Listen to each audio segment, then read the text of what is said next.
देखो कल इस प्रश्न को सॉल्व करने के लिए लास्ट में मैंने आपको दिया था, इसमें करना क्या था, आपको जो साइन दे रखे हैं, साइन और ये डिजिट दे रखी है, इन दोनों को एक्सचेंज करके फिर इसको सॉल्व करना था और फिर इक्वेशन को इसको क्या करना था, बैलेंस करना था। तो balance equation by exchange sign and digits. जो साइन दे रखे हैं, चिन्ह दे रखे हैं, इनको तथा इन डिजिट्स को एक्सचेंज करके फिर इस इक्वेशन को क्या करना है, बैलेंस करना है, संतुलित करना है। तो हम एक एक ऑप्शन हमारे पास यही रहता है कि हम एक एक को लेकर के फिर इसको सॉल्व करें, तभी हमारा आंसर आएगा। डायरेक्टली अगर इतनी अच्छी कैलकुलेशन हमारी है तो हम बिना पेन उठाए भी कैलकुलेशन कर सकते हैं, लेकिन वो प्रैक्टिस पे डिपेंड करता है कि आपकी प्रैक्टिस कितनी अच्छी है। ठीक है, बाकी कुछ तरीके होते हैं कि जैसे आप या तो फर्स्ट ऑप्शन लेके करो, लास्ट ऑप्शन लेके करो। पहले ज़्यादातर ऑप्शन इनमें से मिलते हैं 100, मैं ऐसा नहीं कह रहा कि हमेशा ऐसा मिलता है, लेकिन जैसे 100 में से 80% चांस ये होते हैं कि आपका या तो ऑप्शन फर्स्ट होता है या लास्ट होता है।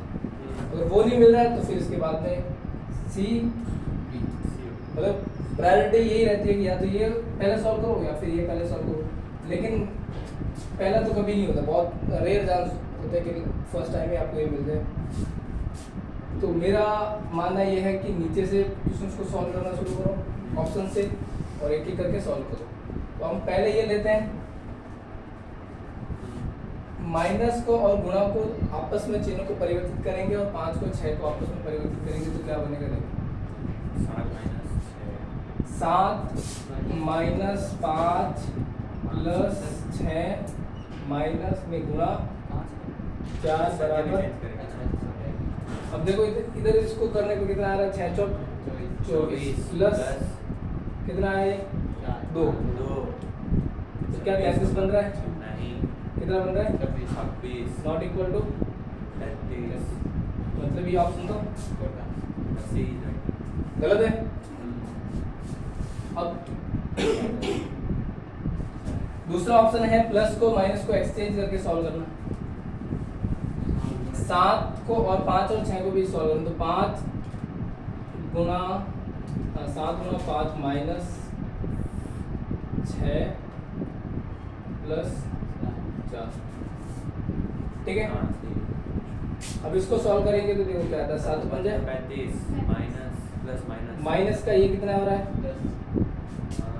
माइनस प्लस हमेशा क्या होता है, माइनस होता है। माइनस हमेशा नहीं होते, कब होता है, देखो माइनस प्लस जब डिजिट माइनस वाली अगर बड़ी हो तो वो क्या होगा, माइनस का, और अगर माइनस प्लस है और प्लस बड़ा है तो क्या होगा, प्लस का ऐसे होता है। समझ में आ गया, कौन से डिजिट बड़ी है वो जान लेना। तो यहाँ पे माइनस की डिजिट बड़ी है तो जो भी आंसर में मिलेगा वो किसका मिलेगा, माइनस का मिलेगा। तो कितना आएगा 2, तो अब आंसर कितना आ रहा है 30। तो हमारा इक्वेशन सेटिस्फाई हो गया, हमारा आंसर क्या रहेगा, सी, ये वाला ऑप्शन। इस तरीके से इसको सॉल्व कर करके क्वेश्चंस करना है, ठीक है। मैं ऐसे कुछ क्वेश्चन सॉल्व लिखाता हूँ आपको। देखिए इस प्रश्न के अंदर आपको जो साइन दे रखे हैं ना, ये प्लस के, माइनस के, गुणा के, भाग के, इन सभी के मतलब आपको समझने पड़ेंगे जो इक्वेशन दे रखी है उसके हिसाब से।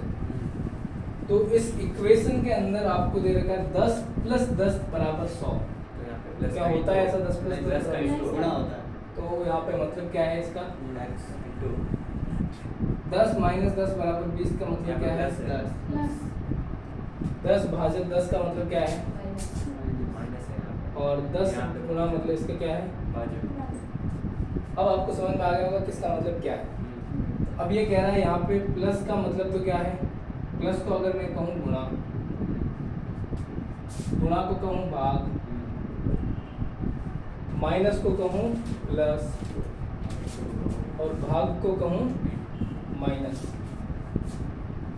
ये प्रश्न बन गया। अब इनको यहाँ पे रख करके आपको प्रश्न को सॉल्व करना है। तो अब 10 माइनस 10 कितने आ जाएंगे? माइनस का मतलब क्या है? 10 प्लस 10 प्लस का मतलब क्या है? गुणा का मतलब क्या है? हाँ प्लस का मतलब क्या है? अब इसको सॉल्व करना है। तो सबसे पहले 10 बोर्ड मास 1 माइनस 10 अब करेंगे 2 अब क्या होगा?